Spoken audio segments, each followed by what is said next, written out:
Welcome back to Things You Don't Know, the show where reality bends, particles vanish, and sometimes two people invent the same thing at the same time.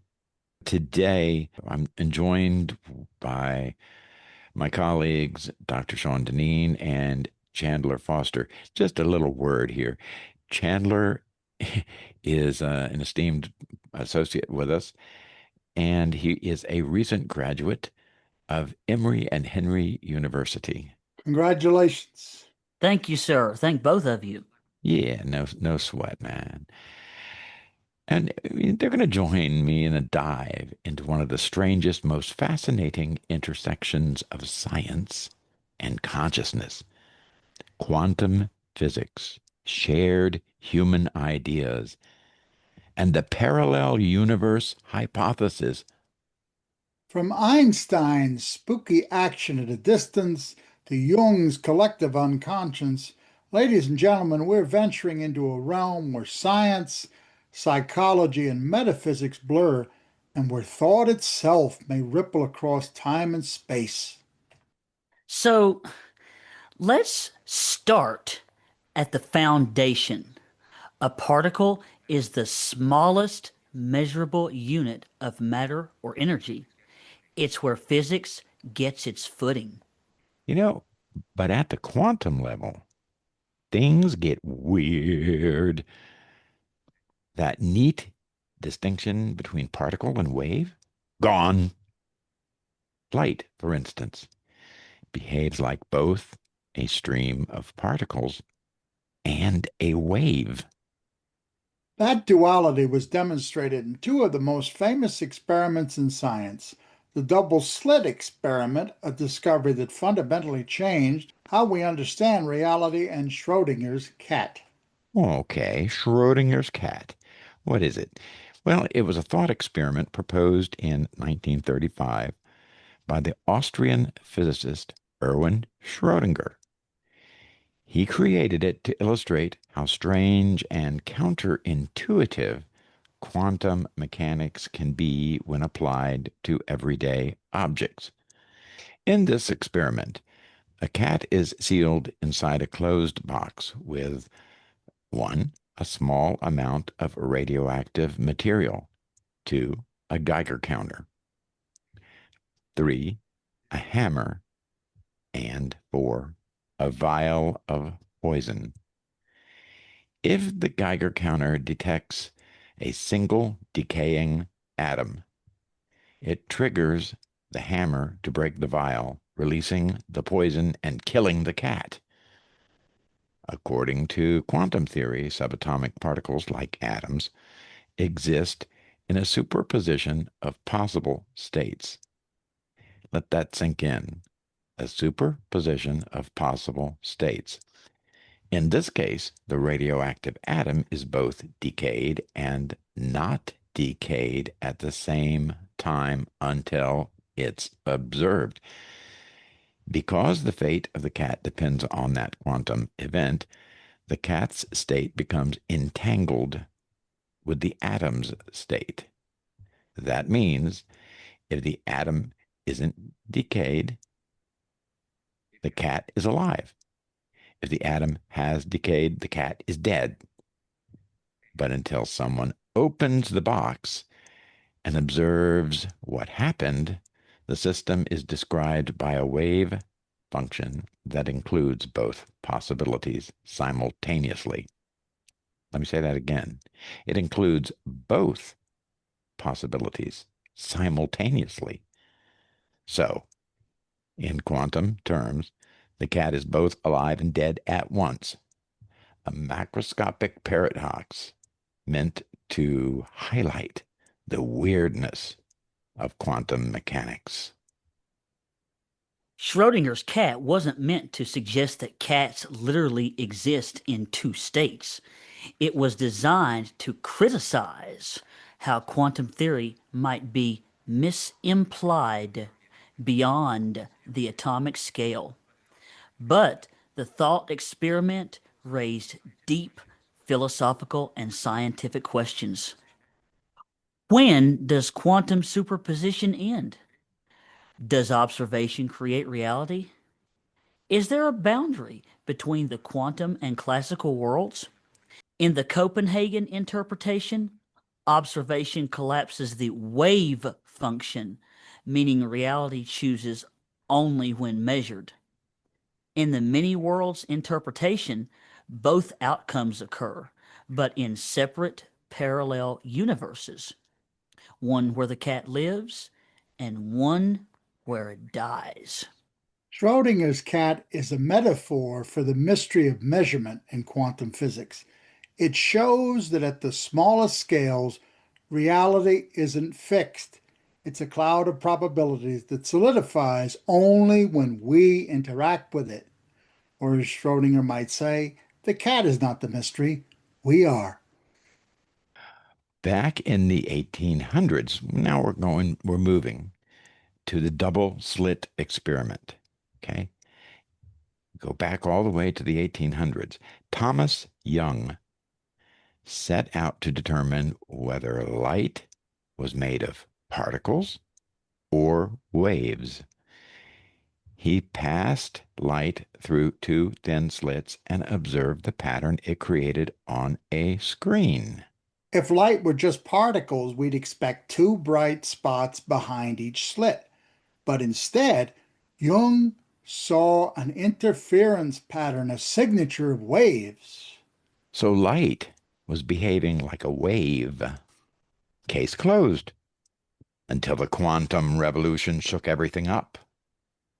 In the 1900s, scientists discovered that light also behaves like particles called photons.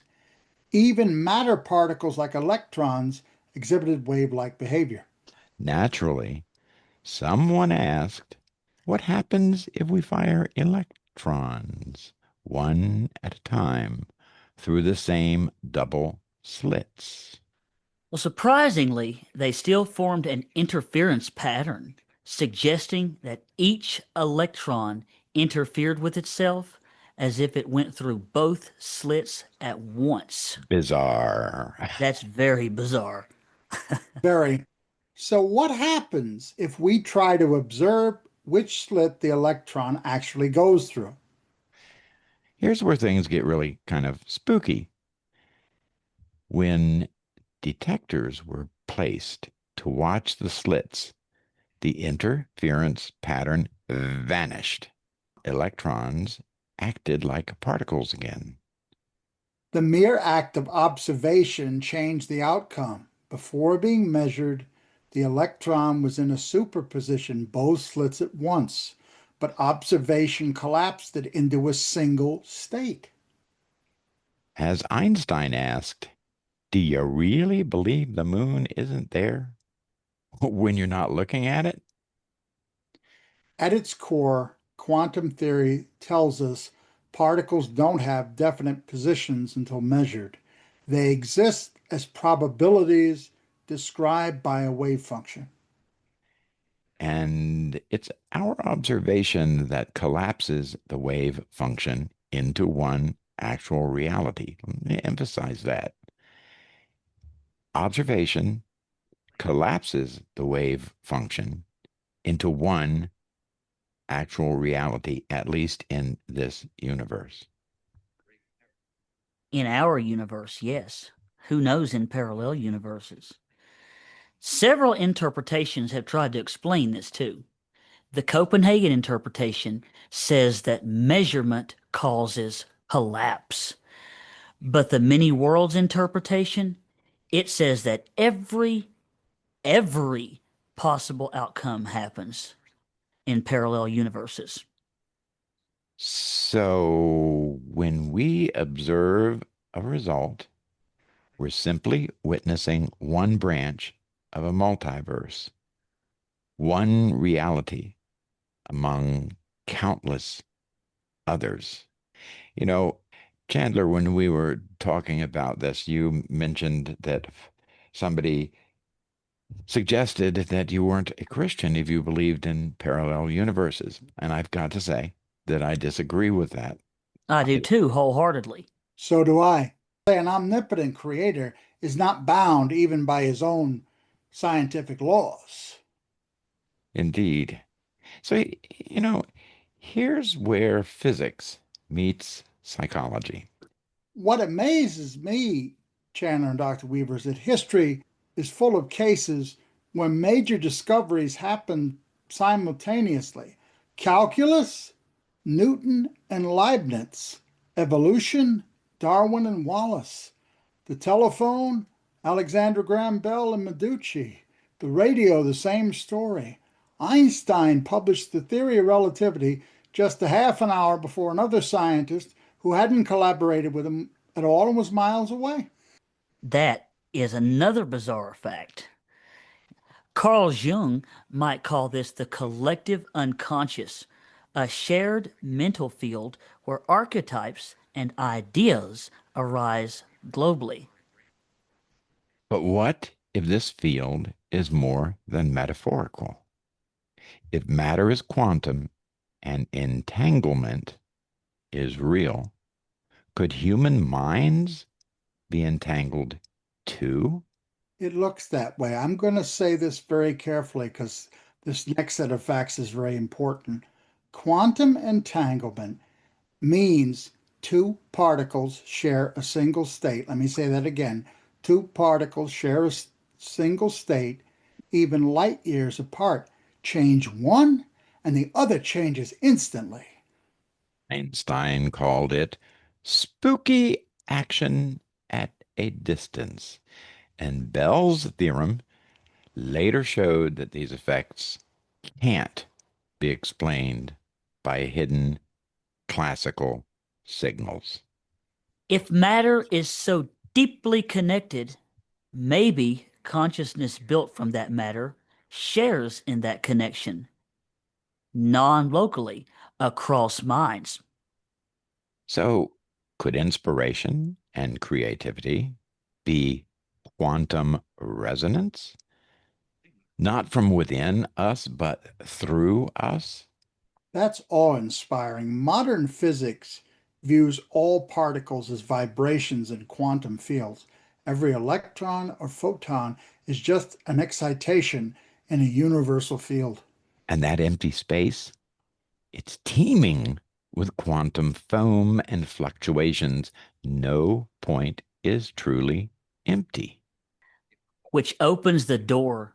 If consciousness is quantum, well, then thought just might ripple through the quantum field, linking us in subtle and profound ways. It's not telepathy. No, it's not telepathy. We're not talking about that. It's something quite deeper. A resonant field of mind. Well, what does that mean? Well, a good question, Chandler, and perhaps I should have explained that better. Resonant field of mind has to do with if your mind is made up of electro and chemical things, perhaps there's another part that we haven't explored, and that's maybe there are particles, and those particles are quantumly entangled so that it resonates throughout our universe and perhaps others too, and therefore is then understood by somebody else as their own thought. And that has happened to me, and it's happened with this podcast too, by the way, Chandler. Uh, Oh, yeah. it has. I mean, we come up with a topic, we talk about it, and suddenly, kabam, we see it all over. And I can't believe that everyone does it because they are listening to our podcast, although I wish they would. But Absolutely. I wish they would too. Actually, I know one podcast in particular that did happen with which one's that? procrastination. Yeah. Okay. Okay, back to the many worlds hypothesis. Every decision, every possibility splits the universe into branches. So, what you're saying here is maybe when two people invent the same thing, it's not a coincidence, it's information leaking between parallel worlds? Yeah, like Tesla in one world and Marconi in another. I think that's pretty cool. Ideas crossing timelines. Yes, and distance doesn't matter. Got that? They have detected that across many light years. Bizarre, bizarre, spooky. It's a poetic vision. Maybe imagination itself is quantum tunneling across multiverses. There's some scientific backing for this. Studies like those at Princeton's PEAR lab suggest human intention may influence quantum randomness. Skeptics call it noise, but even if a small effect is real, it hints at mind matter entanglement. Quantum biology supports this too. Birds navigating through quantum tunneling, photosynthesis efficiency. Nature seems to use quantum mechanics. Wow, that is so true, Chandler. Thank you for bringing that into the discussion. Oh, absolutely. And perhaps thought does too. Our minds might be quantum processors, evaluating possibilities before collapsing into action. Now, here's a connection where science meets metaphysics. Can we measure the collective unconscious, folks? Not yet, but that doesn't make it unreal. Electricity was invisible once also. So was gravity. The quantum world might be whispering something ancient. We're all connected. Yes, we are.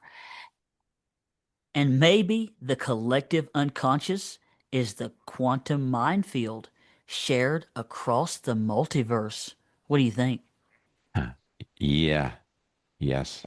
At a gut Picture, level, it makes sense. Yes, it does. but it's also very different. Many people don't think about this. Picture an infinite library. Every book that could exist is already on its shelves. That's a Borges library of a Babel. That's a wonderful thought. Of course, if it was on the shelves, I probably would have taken it out and owned fines on all of them. But quantum theory offers something similar. Every configuration of reality already exists in the universal wave function. Creativity is not just about inventing, it's about finding. Let me say that again. Creativity is not just about inventing, it is about finding. And sometimes multiple people find the same shelf. Yeah, if thought ripples through the quantum field, then mindset matters. Hate and fear might amplify chaos. Love and curiosity, harmony, and might I say that I think other things do too. We have seen in the beginnings of this wonderful country the idea of democracy and everyone being able to speak their mind. It rippled through various other countries too. And I don't think it was just because we had more money, more power, whatever. I think the idea was there. It was a quantum issue. I see that happening here. We're seeing an uprising in authoritarian kinds of ideas in government. And frankly, that scares me. It should scare everybody. And me also. But I think our better angels of our nature will prevail in time. But ancient wisdom echoed this mindset, positivity being helpful and bringing harmony, and hate and fear bringing chaos a long time ago. Now science may be catching up. Reality could be co created. our thoughts shaping the probability waves we live within. So let's recap here. Particles exist as probabilities, observation shapes reality. Minds may be quantumly entangled, and shared ideas could arise from multiversal overlap. Boy, that just flies in the face of everything that we have thought for so many years. And consciousness may be the universe trying to understand itself through us. So that means that every idea or every dream could be a ripple in a vast quantum ocean of potential. So we have a responsibility, Chandler, as we have talked about before, to be positive, yes, but I don't mean in the sense of just positive thoughts is going to cure everything. No, it isn't. But positive thoughts and positive aspirations do ripple through the universe. Listen, we could go on. I could certainly go on for hours on this topic, but I guess it's time to close it. And I want to thank you all for listening. Bye for now. Bye bye. Thank you, folks. Everybody have a good day, and we'll talk to you soon. Bye bye.